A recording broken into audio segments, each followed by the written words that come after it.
Good afternoon, ladies and gentlemen, I'm John, this has been your True Nerd, and welcome to Herald, an interactive period drama. A game about ships, about choices, about consequences, and almost certainly about racism. Let's have a little look-see at this, shall we? And we begin with Book 1, Ire and Irreverence, because apparently that's literally the only way you're allowed to name a period drama. It has to be two words that begin with the same letter, where the first one is significantly shorter than the second one. I drifted among faceless shapes, without a clear distinction of form. Blinded, until someone or something made me soar. So I'm guessing the boat he was on sank then, and we're probably about to have a 2 months earlier moment. Here it comes, 2 months, no, 3 months earlier. I'm going to say it's going to be 3 months earlier. Oh no, for the moment at least, we are actually in his present. Fine, so this is our guy, whoever our guy is. I'm sorry, but you can't leave until you tell me. Where are you from? And what is it that you seek in the colonies? Oh, that's a tough one to answer. I've literally just started playing this. I haven't even been told what my character's name is. Let's start with that. Now, I'm not sure whether there's actual truth or lies. The game isn't actually telling me, so I might be able to actually change my character's backstory here, or possibly I am just lying at the moment. This is supposed to be kind of like a Telltale game, where choices have consequences, but hopefully, unlike a Telltale game, choices actually have real consequences rather than just really, really superficial ones. So basically my choices are I'm either on my gap year, I'm a drifter, or I'm just having the worst commute home ever. You know what? I'm just a lone traveller, I seek nothing, that seems like the safest answer for now. What does it matter? I go wherever my feet take me, and I seek nothing in particular. Do you or do you not swear allegiance to the Lord Protector, as a servant of his protectorate? Oh great, so now I have to choose a flipping faction as well. Don't we all silence? No, I'm nobody's servant. Yeah, we all swear allegiance to the Lord Protector, because he protects us, presumably. That is rather what a protectorate sounds like. Yes, I am a servant of the Protectorate. Aren't you? The Protectorate does not own us. The colonies may be inside her sphere of influence, but its people are not.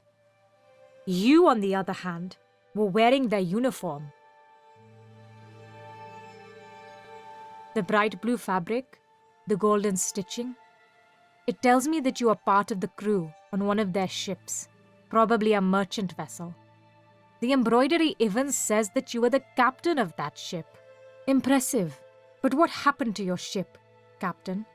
Oh, to be honest, I imagine this game is far too racist for me to have actually been the captain. I'm tired, I'd like to rest, I'm not telling you anything, I don't know. So when it is specifically a lie, it does say. So in which case, how was I able to answer any of those three things earlier when none of them could be lies? Ooh, this is like a logical puzzle. Look, I'm tired. Could I just rest and we could talk later, potentially after a flashback, so I actually know what the truth is? I'm sorry, I'm getting really tired. I'd like to take some rest. We can talk later. Are you trying to buy time? That's not going to work. Yeah, who exactly are you? Let's play 20 questions with you. Maybe you actually know what your own backstory is. First, tell me who you are. I am the Rani, and you can address me as such. Now, is this journal yours? Possibly. Sure, why not? Where did you get that? Who gave that to you? It says Devon Rensburg inside. Is that you? Almost certainly, yes. Yeah, that's me. Why not? All right. I'm Devon Rensburg. And yes, that is mine.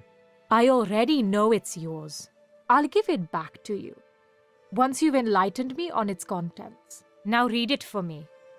And remember, I expect the truth. Again, where are you from? And what is it that you seek in the colonies? I'm going to say I just wanted to get away from everything, because probably I'm guessing my backstory has a lot of racism in it, so probably I was a bit annoyed at all of that. Fine. I'll give you the long version. Oh, here it comes. 3 months earlier? 6 months earlier? I come from the West, born here in the colonies, but raised in the capital of the Protectorate homeland. A city that was never kind to me. Sick of the citizens and their customs, I decided to leave that place and never go back. I had heard about someone in the harbour recruiting men for a merchant ship sailing to the east. It was a standard trading mission along the Indigo route. I had never worked on a ship before, but enlisting in the merchant navy was the only way for me to acquire passage across the sea. So that's what I did. The recruiter, Aaron Ludlow was his name, took me in a rowing boat out of the harbour. And there she was, his lordship's vessel, Herald. And apparently we were setting out from Dunwall. Beautiful. Tragically, I don't think we're actually going to find out how many months it was. Oh, I like the cockerel with the giant thing sticking out of its mouth. That's a cool front to a ship. By God, Ludlow, have you read this? No, sir, I haven't. Your people seem to be causing a lot of unrest in the colonies lately. My people, sir? Well, you know. I don't know, sir. The indigo farmers. They claim the trade does not benefit them enough. They accuse the Lord Protector of abuse of power and demand fairer wages. The local regent has yet to respond, but I fear he will cave in to the pressure. Is that why we have the politician on board? Yes. Senator Morton is the regent's brother-in-law, and he's going to help him with the complex politics of this affair. He's also accompanying the regent's daughter safely back to the colonies. Remember to treat both of them with respect. Sir. Is there anything else you brought from shore? Well, apart from the new recruit, a letter, sir, addressed to Senator Morton. Well, what are you waiting for? Give it to me. But, sir, it's not your... My ship, my rules, Ludlow. You know this. Besides, I don't think Mr. Morton has anything to hide from me. He better not. May I remind you he is a protectorate official, sir. And so am I. You there. What do you think, boy? Should I open the letter or not? Apparently you were just happy to have that conversation about stealing someone's mail right in front of me, and now also ask me my opinion on the matter. Should I open the letter or not? Told the captain to open the letter. I hadn't expected the captain to address me. Yeah, I really hadn't expected the captain to address me. I was mildly surprised. Me? Sorry, sir, I didn't... This is Devon, sir, the new recruit that I picked up in the harbour. Says he wants to work as a sailor aboard the Herald. And I really hope you actually want to give me that job, because apparently we've already flipping set off. I'm not sure on a ship whether it's more appropriate to give yourself your surname or just Devon. Yeah, probably if I'm just like the ship's boy or something, probably just Devon is fine. Then let's give him the full name, then he can make the decision. Devon Rensburg, sir. Pleased to meet you, Captain. Captain Cornelius Hendricks. Nice to have you aboard the Herald. Rensburg, I assume you understand that there are rules here. Officer Ludlow will give you the lowdown on them during your tour of the ship. Sir, I have other... But first, Ludlow, I'd like you to find Senator Morton and send him here. I need to talk to him about this letter of his. Be quick about it. I'll send Rensburg off to you in a moment. Yes, sir. Be sure to see me on deck, Devon. So then, Rensburg, I take it you must be returning home to your family? And am I doing that? Yes, adding I don't know my real family. They live in the Protectorate. I told the captain I was done with my Protectorate family. Yeah, I don't actually know my real family, but I am indeed heading home. That's true. Yes, I am, sir. It feels strange to say that, though, since I don't really remember my family. I was adopted. I know my father is a Protectorian, and my mother is originally from the colonies. It won't be easy to find them. That's why I'm writing everything that might help me with my search down in my journal. Yes. Yes, I see. I'm not convinced he's actually listening to me. Well, you should look at my globe then, Rensburg. As you see, the colonies are very big. You should write it in your journal. Well, off you go to your tour of the ship. Have a nice evening. Okay, look at the globes. This is basically just like a point-and-click adventure. Can I just walk where I want? Or no, I actually need to click on specific things if I want to look at them. Let's have a little look-see at the globe. The ornate rooster on top stretched his wings out over the world, as if protecting it. New entry added to the encyclopedia. Marvellous. Move the cursor to the top of the screen to make the journal appear and click to open it. Sure, let's have a look-see in my journal then. And while this is slightly alternate history, it appears to still be set in our world, because that does distinctly look like Australia and China and India over there, and we are still acknowledging the existence of Europe, Australia, lion's share of Asia and North America and parts of the African coast. That is if you believe the maps. So basically the Protectorate does just seem to be the British Empire, fine. And now I am allowed to walk around. Lovely, I just wasn't allowed to walk around before because I was supposed to be clicking on the globe. Right, round the back of the captain's thing, lovely. Now I can look at all sorts of things, like, wait, this particular pipe. The captain's cabin was one of the few places on the ship with a heater. The crew didn't have such luxuries at all. Ooh, very nice. And more of the cockerel motif as well. I like the cockerel motif. Let's have a quick rootle through his desk while we're passing by. Captain, don't mind me stealing your newspaper, do you? The captain's newspaper lay open on his desk. Colony unrest, it said. The rest was too difficult to read from a distance. I'm not actually allowed to steal his newspaper, that's a shame. Can I go through his mail at least? The paper stand on the captain's desk was filled with letters stamped with a Protectorate seal. Cornelis Hendricks seemed to be an important man. Indeed, so important he just went around reading other people's mail. Looking at the display cabinet, I wondered what his collection of exotic and antique weapons said about the captain's character. Right, let's go up the stairs and get our tour of the ship then. Oh, well, I would assume he's reading your letter right now, Mr. Morton. I sincerely hope you're joking. No, on the contrary, sir. At sea, the captain makes his own rules. As far as I can tell, our captain is king on the Herald, sir. The crew, his loyal subjects. Officer, there are several reasons why the people got rid of the king back in the day. This is precisely the sort of thing that led us to abolish the monarchy. I'm going to have a word with Captain Hendricks now. Please carry on. I'm going to be honest, head of the Civil War in England, one of the reasons we got rid of the king was not that we were suspicious the king kept reading our mail. He did many things wrong, that wasn't actually one of them. Now, fun other thing I actually know about this game, by the way, I know that Jim Sterling actually contributed one of the voices. He does some of the voice acting in this, so we'll definitely be keeping a listen out for him.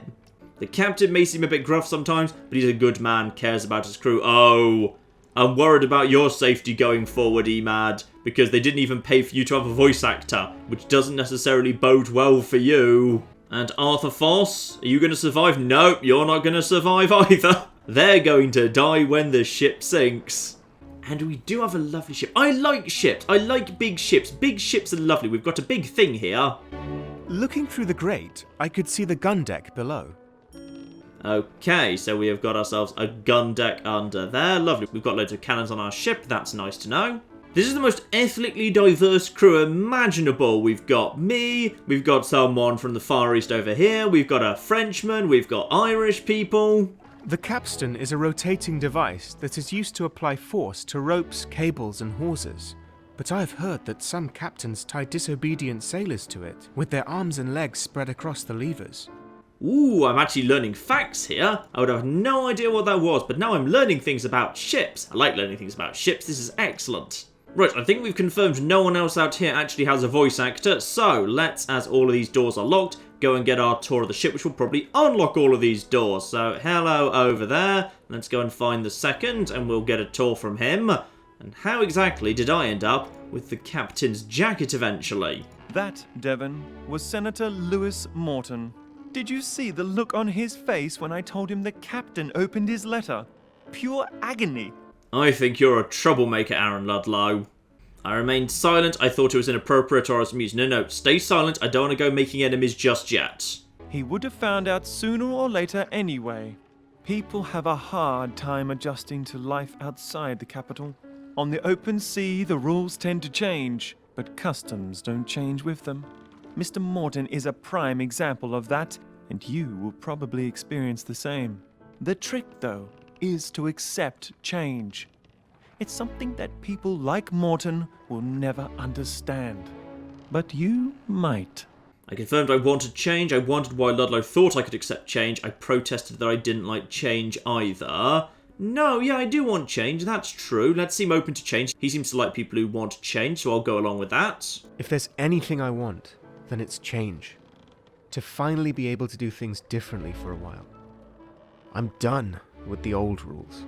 There's a reason I picked you from the lot. I rarely choose anybody who is unfit for a life at sea. Now for your tour. welcome aboard his lordship's vessel, Herald. And ooh, good zoom out. I like the ship. I like having a pretty ship. A Cromwellian-class Protectorate clipper launched in 1851. As one of the fastest sailing ships in the mercantile fleet, she can reach a top speed of 18 knots. During her short life, she has already set multiple records sailing to the colonies and back along the famous Indigo route. And I did indeed want to know how fast 18 knots was, because I'm not actually sure what that is in any form of unit of measurement I'd be familiar with. Really? How fast is 18 knots exactly? A knot is the equivalent of 1 nautical mile per hour.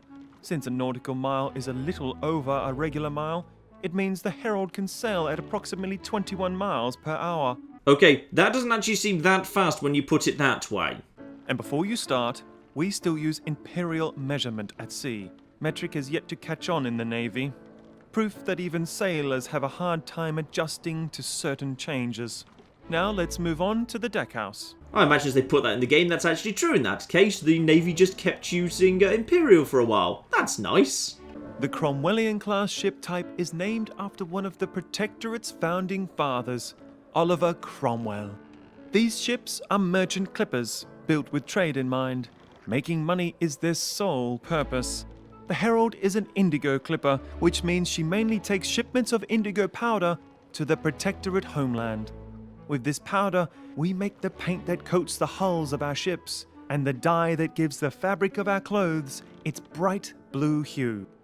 Now, I'm not sure whether this is necessarily true related to British Empire trade, but certainly at various points through history, right back to the ancient world, there was a very, very vibrant and expensive trade going on in dyes to make blues and purples, because purple especially is a hard colour to make and an expensive dye, which is why during the Roman Empire, people high up in the imperial household, senators, people of high social rank in general, would often wear purple on their togas. I don't really get it. Why is blue paint so important? You've lived in the capital, Devon. Never noticed the rooftops of its buildings or the clothes of its people? Everything has been coloured blue there. The colour blue touches on much that the Protectorate holds dear. And indigo is made from a plant that produces the only known blue dye that withstands heavy wear. Until anybody finds a cheaper substitute, the indigo trade remains an invaluable part of our economy. Such an infrastructure just to create paint? There are people starving. Can't we ship more food instead? You should not see it that way. People with money make the world go round. Now that bit's definitely not historically true. In the British Empire, we didn't just paint everything blue, but there is like at least a little bit of truth going on here in the background. We are standing on the weather deck right now, where you will work every day ensuring the safe passage to the colonies. You will be tasked with tying the knots, reefing the sails, and swabbing the decks. Okay, the first and the last one I'm good with. I'm not actually sure what reefing is, so could we go into that quickly? There will be no talking to first-class passengers, no idling around the ship at night, no begging, no fighting, no stealing, and most of all, don't get caught trespassing. The way you just phrased that makes it sound like trespassing's okay as long as I don't get caught. Now that sounds like a lot for you to worry about, right? I don't think it'll be a problem, just kind of, sound confident, learn as you go along. I'll manage. That's what I thought. Don't worry, it'll get tedious soon enough. Keep in mind that the dining saloon in the deckhouse is only for first-class passengers and officers during this trip. This was a special request by Senator Morton, so please steer clear from the saloon if you want to keep out of trouble. Anyone without a blue coat should just use the service stairs through this door here. Now, is there anything in particular you would like to know?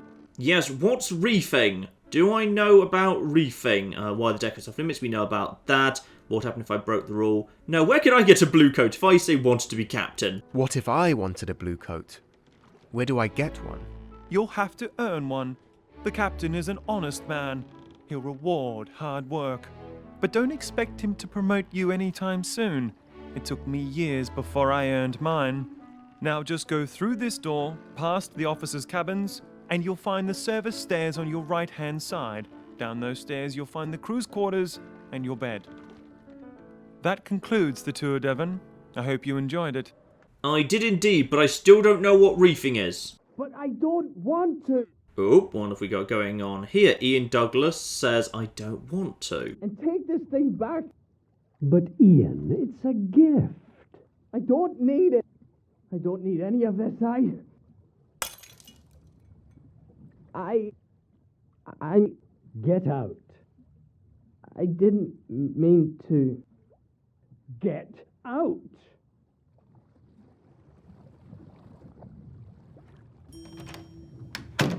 Oh dear. Why would a first officer be giving some form of valuable gift to a cabin boy? That's concerning and slightly creepy. Ooh, so I could choose to actually knock on the door and try to open the door without warning. No. Bad idea. Just none of my business for now. Definitely don't make an enemy of the first officer. Okay, walk away. I know you are out there, and even though Mother taught me to address you properly, I know your language is different from ours. Please, hear my prayer. Listen to my heart. Yeah, announce my presence by coughing loudly. It would be rude to eavesdrop. And he kept praying anyway, but I did... No, never mind. He was done with the praying. Can I go and speak to him now? We shall see. No, he does not want to speak, and I don't want to interrupt him. Fine. It was getting late. I had to go to bed. Nothing else I can see in this room to interact with that's providing me with anything useful? Yes, let's call it a night. We'll figure out what happened to Ian tomorrow.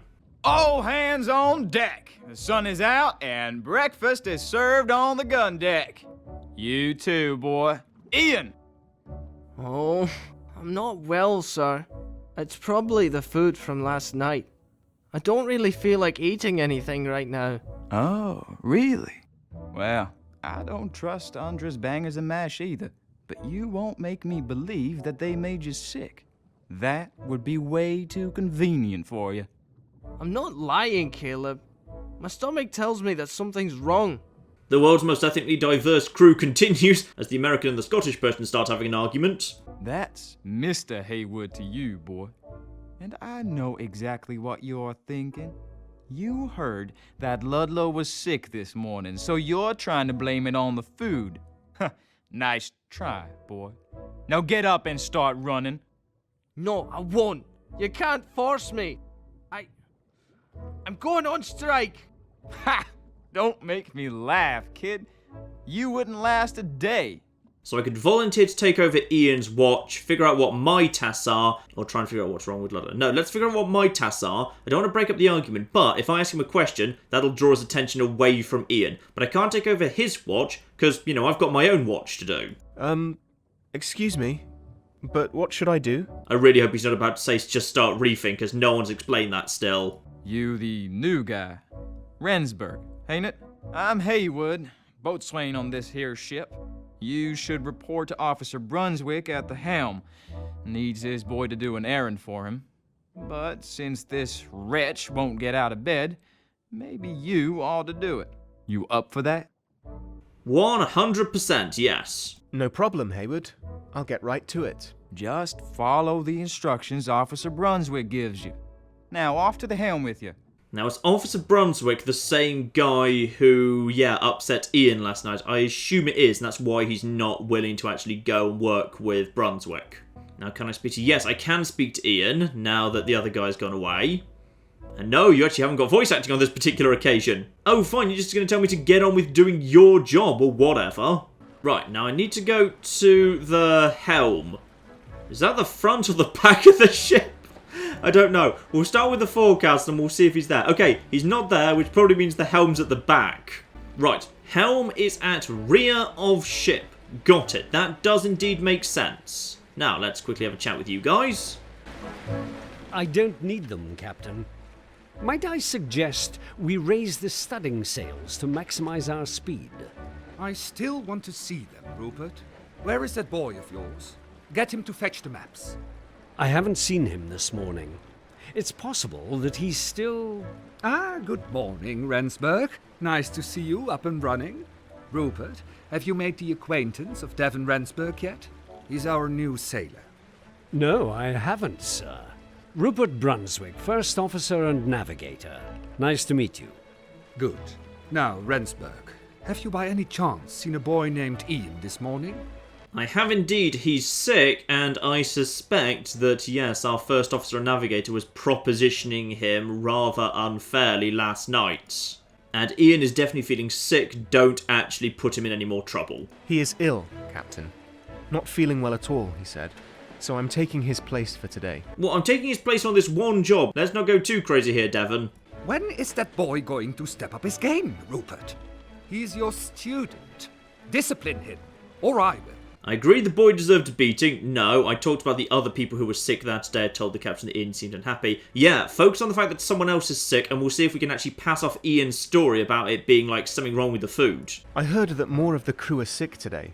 It could very well be that they're all sick for the same reason. Nonsense. The boy is weak. He needs to be dealt with swiftly, lest he never become a man.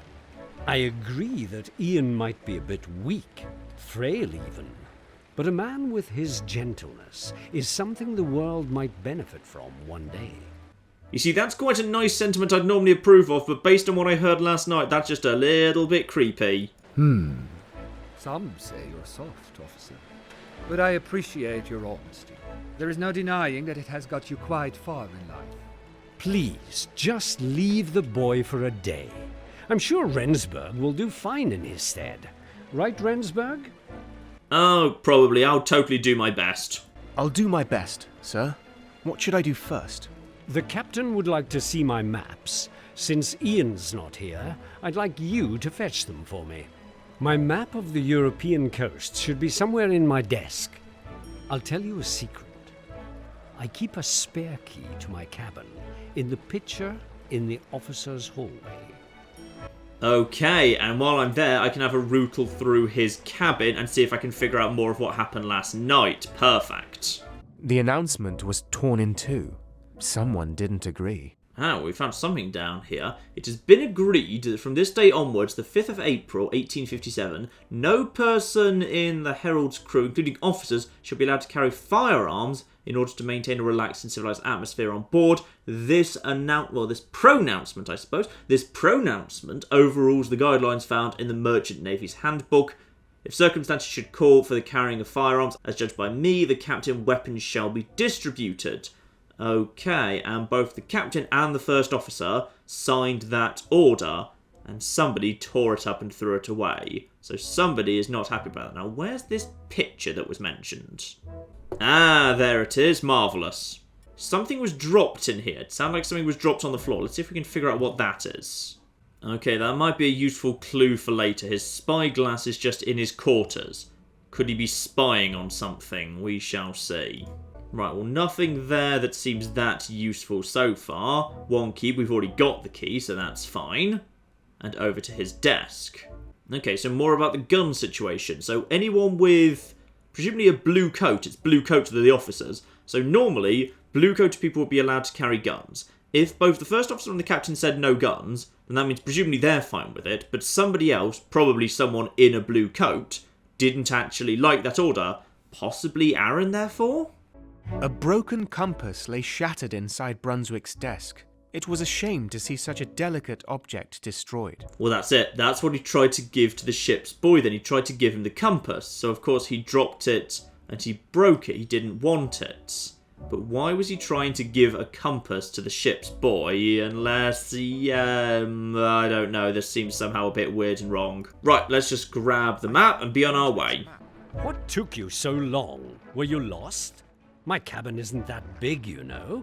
I think we should be more concerned about the captain. He doesn't seem to be doing so well at the moment.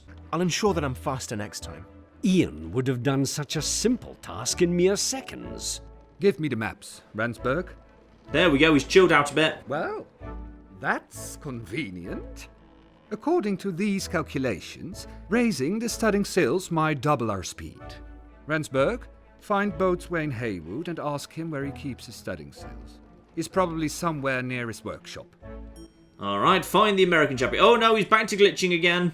Ah, and this is presumably the regent's daughter that was being escorted back to the colonies we heard about earlier. Water as far as the eye can see. That is indeed roughly how the ocean works. Yes, you bloody genius. Now, I'm guessing his workshop was that locked door at the back of my quarters. Yes, here we are, Caleb's workshop, just as I suspected. Though, have you got anything new to say, Ian Douglas? Nope, he just wants to keep sleeping. You again? So how does your new job suit you, huh? Oh, it's great. I'm really loving it. I'm doing great. I like being on the ship, and the work hasn't been that hard so far. Well, of course they wouldn't trust you with hard work like mine. Now would they? So, what do you want? Let's make sure that I'm clear I was sent by the captain and not just ask where the sails were, because I've got to make clear that I am actually here on orders. I was sent by the captain to get the studding sails. Do you have them? Ah, so you're the official errand boy now, huh? Well, it just so happens I need something done. Look, I just need the sails. I'm actually on business from the captain. This is more important, okay? Are you joking? These are the captain's orders. Hear me out, will ya? We got a real problem down here. Someone's been sneaking around my workbench. The key to the weapons cache was in a different drawer than usual. Okay, fine, I'll admit that is a pretty big problem, but you should really be taking this straight to the captain or the first officer. So, I checked the cache and discovered I am missing a Colt 44. If the captain finds out, we'll all be held responsible. So we need to find that thing before he gets wind of it. I'm not really desperately keen on this, because whoever's got it deliberately stole a gun in order to have a gun, unless they have a gun and I don't. And I know you might get in trouble here, but surely we've got to just tell the captain. That's got to be the priority. This is a really, really serious thing. Why not tell the captain and let the officers sort the matter out? You expect them to care about who did it? Well, I expect them to care about who actually has the gun right now, yes. Even though only one gun has disappeared, we'll all get the whip for it. You've never seen the captain in a fit. He can be a brute when he believes he has to discipline his crew. I still got the gashes on my back from the last time he made an example out of us. You are new, fresh meat that needs to be tenderized in the eyes of our superiors. Now, go and find out who stole that thing, will you? And be careful what you ask people. We don't want to cause a panic now, do we? Okay, how exactly am I supposed to do that if I can't ask if anyone has a gun because it would cause a panic? Ah, this is interesting. Has Ian got up? Is he no longer in his bed? Are you just blocking him? No! Ian's not there. Right, where's Ian gone? Ah, the captain's feeling much better. He's recovered from his fit of the shakes. Rensburg, what are you doing up here? Shouldn't you be getting those sills? Ah, okay. Ah, so I can just tell the captain immediately. Ooh, right. What am I going to do here? I made up a story hoping to learn more about guns on board. I could just tell the captain immediately, which I feel like, even if it's going to get me potentially a bit whipped, it's got to be the safer thing to just tell the captain and get this sorted out. But then I'm going to have made an enemy of Haywood. Okay, let's not turn him in just immediately. Let's just make up a story first and hope we can learn a little bit of something. But if the captain pushes the issue about the sails, then I'm just going to have to tell him the truth. It's a bit embarrassing, sir.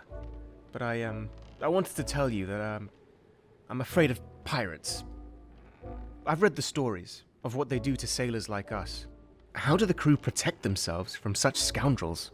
You've been scaring yourself with children's literature, Rensburg. Piracy has been dead for years. Though I have to be honest, I met a pirate once. Not very scary, just a foolish robber who thought he could earn easy money by killing people. Such savagery.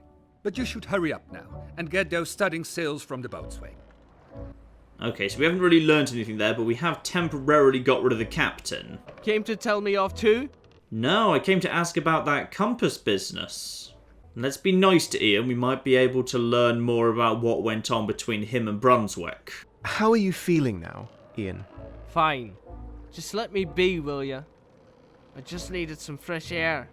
Now, can I help you in any way, Ian? I don't know what's going on, but I sense you need help. Is there anything I could do for you? Stop with the fake concerns. Who are you, anyway? Did Brunswick send you to talk me around? I could just straight up ask about Ian's fight with Brunswick that I did over here and now know a little bit of the details of, but no, I'm not going to try and convince him that Brunswick was concerned about him. I'm not going to yell at him to show some respect to Brunswick. Fine, we're going to go for that option then. We're just going to see where that goes. I'm Devon Rensburg. I'm new. Last night, when I entered the forecastle, I heard two people fighting. It was you and Officer Brunswick. What was going on in there, Ian? I told him the truth. That I've had enough of him and his weird requests. He is everywhere I go, around every corner and in every room. I'm sick of the man. His presence alone drives me completely insane. Ask about the weird requests or ask if Brunswick had hurt him. Yeah, what weird requests are we talking about here? What weird requests? Like, really weird? Well, on some nights, he wants me to come to his cabin. And when I do, he'll ask me to sit on the side of his bed. Yeah, pretty much what I thought it was going to be. Then, he takes out a notebook, one that he hides for fear of others reading it. And then he forces me to listen to him reciting his corny poetry. And is that literally it, or potentially is Ian rather politely deciding not to tell me the full details? That's it? That's really the only thing he did? There's more. He wanted me to have his first compass, one that he got as a present from his own mentor, Francis Beaufort. He gave me the thing as a present, but I refused. And I agree, that sounds really rather creepy. Don't downplay this, it does sound bloody creepy. Alright, that does sound a bit creepy. But there's no proof other than him being nice to you. I'm sure there's more. Maybe he's written his secrets in his notebook. You should go to his cabin and search his bookcase. If there's anything he's hiding, it'll be there. And we might learn something about a gun he might have got hold of there as well, right? A loose wallboard was cleverly hidden behind a couple of books. Here we go. Alright, so we've got a note and a journal. Brunswick seemed to like writing rather cheesy poetry. Sit by me, boy, lend me your youthful ears, and let me share the wisdom of my years. For I shall tell you all that you will need, and hungry on my knowledge you will feed. I'll tell of hard times, storms, and times of rest, of seas and winds and shores and east and west. No, I can't go on, that is really quite bad poetry. And one of the lines is, sit by me, boy, and let me stroke your hair. Yep, this is indeed a little bit creepy. So let's just go through this, see what we can find here. Brunswick wrote about Ian in his journal. The clear weather and proximity of the coast might provide a good opportunity for Ian to practice distance measurement if time allows it. Lately the boy has been doing wonderfully despite his stubborn streak. His comprehension of navigational principles is growing by the day. His mother will be proud of him. I think I might give him my old mentor's compass for this occasion. His first real ocean voyage. May it serve the handsome boy as well as it has served me. This is a little bit creepy, but it could just be... has he crossed the line here? I don't know. Brunswick's last entry told about a hole in the wall behind one of the paintings. Okay, so we've got another secret compartment. Yes, your flipping room is just full of secret compartments.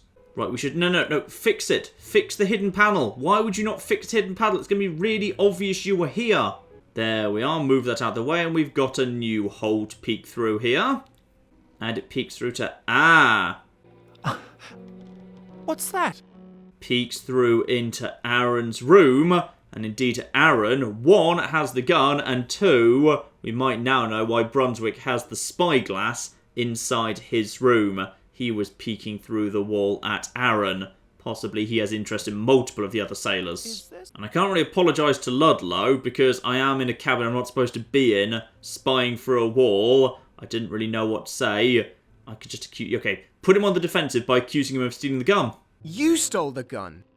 Devon, are you snooping around? I didn't expect you to be that kind of person. I was asked by Haywood, damn it. I didn't want to discuss the gun through a hole in the wall, though to be honest I didn't want to discuss it in person either, because this guy had just stolen a gun. Before you start, please, listen to me, Devon.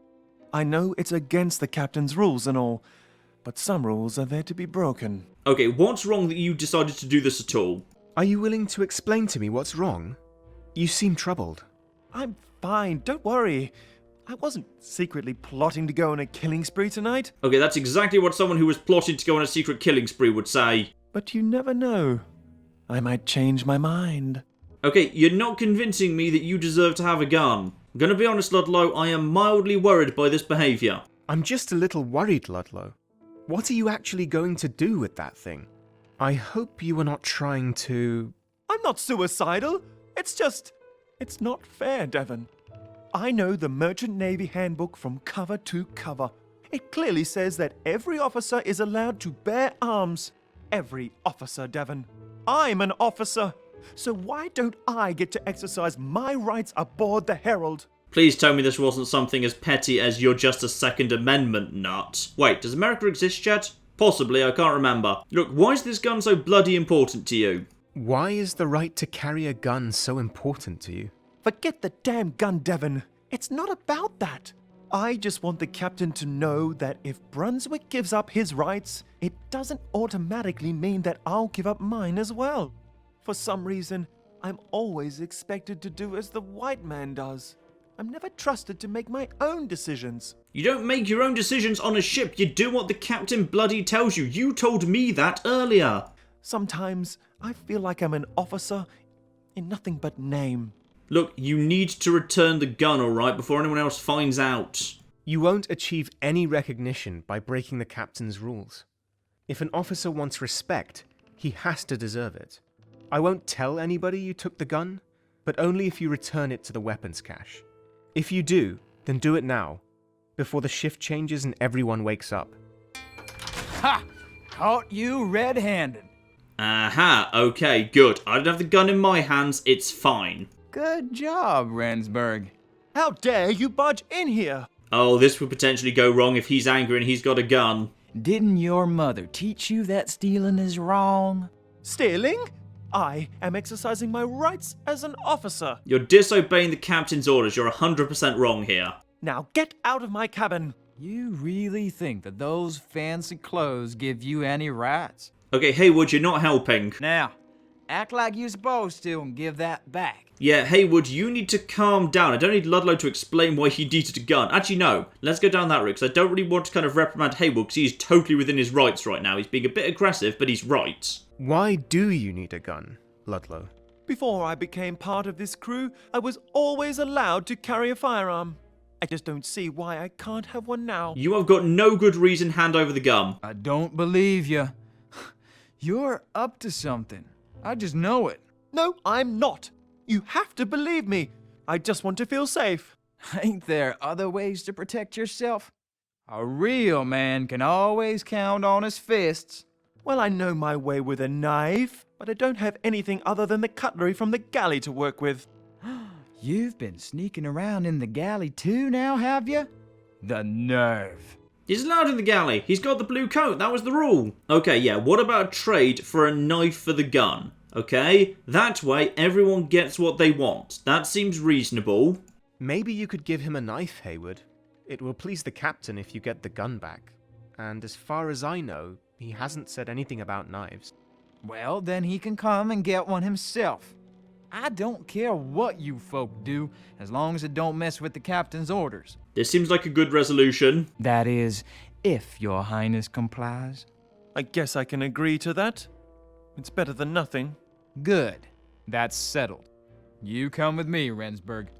It's time we got those sails to the captain. Alright, pretty good resolution. I'm happy with that. And there we are with some extra sails. Lovely. Our ship honestly looks like it's got a few too many sails at the minute right now. We could probably do with less sails, but that's fine. It is rather pretty, I can't deny. Thanks for helping me yesterday. How could possibly that have ended any better for you? This was literally the only right thing to do, screw you. It was the only right thing to do. If you say so. I am not someone to hold a grudge. You know, I don't even need to have a weapon with me all the time. Just knowing that I can get it from my cabin whenever I want makes me feel safer. Would you like one of Undra's butterscotch treats? They're the captain's favourite. I've been told Undra's a terrible cook, so possibly not. Oh, go on then, why not? Well, okay then. Those look too delicious to refuse. They do, don't they? Feel free to indulge yourself, Devon. Wait a second, that was a little bit too friendly. Why are you being so nice all of a sudden? Why are you being so friendly with me? I thought you'd never ask. I need allies, Devon. And friends can provide a kind of protection that a weapon never will. Okay, Aaron, you're just a weirdo, alright? Back in the capital, I picked you. And believe me, that wasn't without reason. Okay, so what was the reason then? Care to tell me what the reason is? The captain thinks I don't know. Or that's what I hope I've led him to believe. But I read his newspaper the moment I got my hands on it. Here, take a look. Something about the rebel unrest in the Protectorate, sure. Okay, so a strikeout in the colonies, no indigo is being produced, fine. Without indigo to trade, the reason for our voyage has become a mystery to me. Well, it's not so much of a mystery. We are literally, taking a few people home. We're taking over the guy who could resolve the situation politically and also escorting the daughter home. I'm sure there's a logical explanation. There is, I just gave it. Maybe. But don't you want to know what's going on? No, politician and daughter. I'm worried, Devon. There seems to be more to the Herald than meets the eye. The politician and the daughter are regularly up on the deck, Aaron. You're just not very bright. And also the screaming. Uh-oh. Oh, Ian, have you done something wrong? I'll jump!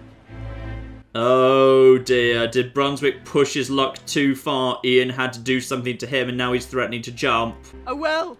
Just get away! Okay, what's going on, Ian? What happened? What happened? What did you do? It was his hand that guided me.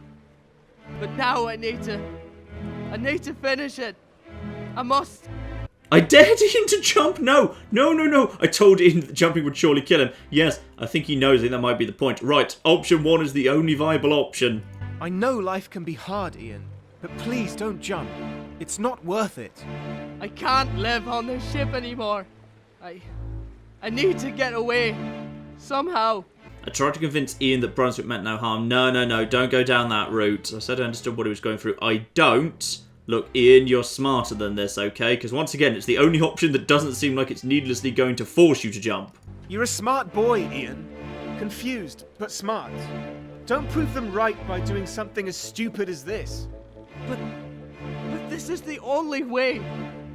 I've been shown this is the only way. Just be strong, Ian, and hopefully we'll be able to ask you what exactly you're getting at soon. Ian, think about it. Maybe think of all this as a test to overcome your fears and look them right in the eye instead of running away. You mean it's... Oh Lord, what have I done? Alright, I think we've talked Ian down, lovely. And oh no, it's a low resolution murder. Oh no, that's the worst kind of murder. I had saved Ian from making another mistake. But none of the crew cared for the cabin boy's fate. They were all too busy tending to the esteemed navigator, who was bleeding out on the deck below us. Oh, is that the knife? Is that the knife that was in Aaron's cabin because I made sure it was there? Oh, I may have made a mistake there. Well, it seems to me he had that coming. Brunswick, I assume you mean? Who? Officer Brunswick? Yes, Officer Brunswick. He was tormenting that boy. He should have known better. He should have acted like an adult. And I've got to say, you're completely right about Brunswick. He definitely pushed his luck a bit there. He acted very inappropriately. Yes, but a man of such fame is hard-pressed to believe that he's wrong. Deep down inside, though, I think he knew. When somebody places his or her trust in your good judgment, you better not abuse that, or it will come back to you, Devon. In this case, Brunswick just went too far, even with all his good intentions. As a teacher and mentor, he should have known better. And I do indeed just feel sorry for Ian. Sorry, I can't really have much sympathy for Brunswick because I'm not sure how far he pushed Ian yet. I feel sorry for Ian. He had some serious problems, and no one to turn to. Look, Devon, when kings take pride in their rule over others, they often become tyrants. I've seen it happen myself. It's a sort of power that corrupts good men. Excuse me, Merirani. I'm sorry to disturb you, but there is something that demands your immediate attention. I'll be right down. Excuse me, Devon. Please wait here and do not move. Understood? Good. Look, from the story I've just told you, you are fully aware that when I'm left alone in a room, I search it, literally every single cupboard and cubbyhole, right? See? Right into going through your bloody chest. A newspaper clipping about the accidental death of a Raja. Interesting. Okay, a Raja died nearby, fine. And that brings us into Book 2, A Tale of Two Daughters. So it would appear that Aaron is indeed going to take the blame, because I imagine his knife was grabbed by Ian and used to attack Brunswick. So if only I hadn't gotten the knife and I just insisted, if I'd yelled it, if I'd been harsher to Aaron and just got him to hand over the gun without insisting he get a knife back in return, then Brunswick might still be alive. Dear, oh dear. Though, this might make Ian's life a little bit easier at least. Though, actually, you know what? He did just, stab the first officer and navigator. I suspect his life's not going to be that good. So as I understand, ladies and gentlemen, this is an episodic-y sort of thing where there are going to be 4 episodes. Only 2 are out so far, and this is the beginning of the second. So you know what? Sure, we'll do episode 1 and 2. I'll just wrap up and do the second episode tomorrow. So I am kind of now curious where this is all going to go next. We shall see. So we'll wrap up episode 2, A Tale of Two Daughters, and figure out whether we are going to get any of the blame for what just happened with the murder of Brunswick tomorrow, ladies and gentlemen. But in the meantime, I've been John, this has been Many a True Nerd, and this has been Herald, an interactive period drama. Thank you very much, and goodbye. T-34 moves closer to you. Oh yeah, I'm going to get some with one of the finest tanks the Soviets ever produced. Owen, I wanted to ask you, do you think you... Oh no, who just showed... Oh, screw you, Sherman! Get out of here, you damn American! I want to make out with the Soviet tank!